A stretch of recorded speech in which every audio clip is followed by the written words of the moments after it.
Well, everyone, the iPhone 15 Pro kind of is in some sort of a dilemma right now, which is actually very interesting because when you think of this particular device, you probably think of an iPhone that is, fairly, is the best iPhone you can basically buy right now. But the problem that we kind of ran into within this particular device is the fact that this particular iPhone now has really kind of showcased itself to be a very different device than the iPhone 15s. So what basically ended up happening is before, whenever a Pro iPhone would come out, it would have some Pro type of features that the standard iPhones didn't basically have. So when you think of these things, you probably think of devices, like the iPhone 13 Pro that basically had a ProMotion display. The build quality is sometimes better, and there's probably some things across the board that might be a better experience than the standard iPhone, base model at the time. But now that Apple made probably one of the biggest software changes of all time, and it's so funny because it's been out for a bit of time and I'm still not done talking about it, and that is with Apple Intelligence. So within Apple Intelligence, what this basically allows you to do is it basically allows you to go through and get these, cool AI features, which are,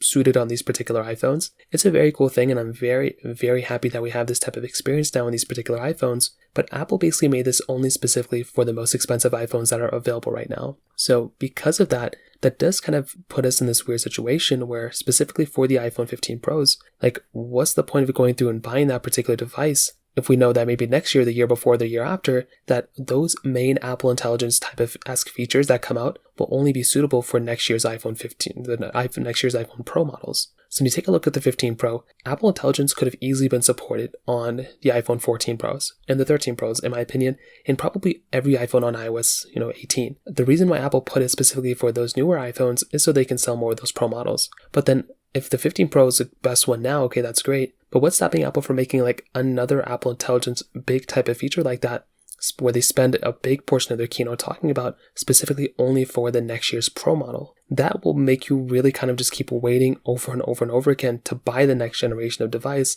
rather than buying the current one. And that's just kind of what we saw, and that's kind of what I'm seeing. So in a way, the iPhone 15 Pro is great, it's an amazing phone, but then what's the point of buying this one when you can buy next year's, and maybe that will give you a way better experience, more than just what we expected before. There were nominal, pretty normal upgrades year over year over year, but now it's looking like there's going to be some pretty crazy changes, and the fact that the 15 Pro is the starting point here makes me very curious to see what the next couple generations of software is going to look like. So that pretty much covers it up there. If you have any other thoughts or questions, let me know in the comment section below. Hit the like button, that would mean so much, but definitely hit that subscribe button. More importantly than everything else, I love every single one of you guys. Hopefully I'll catch you guys in the next video. Peace out till then.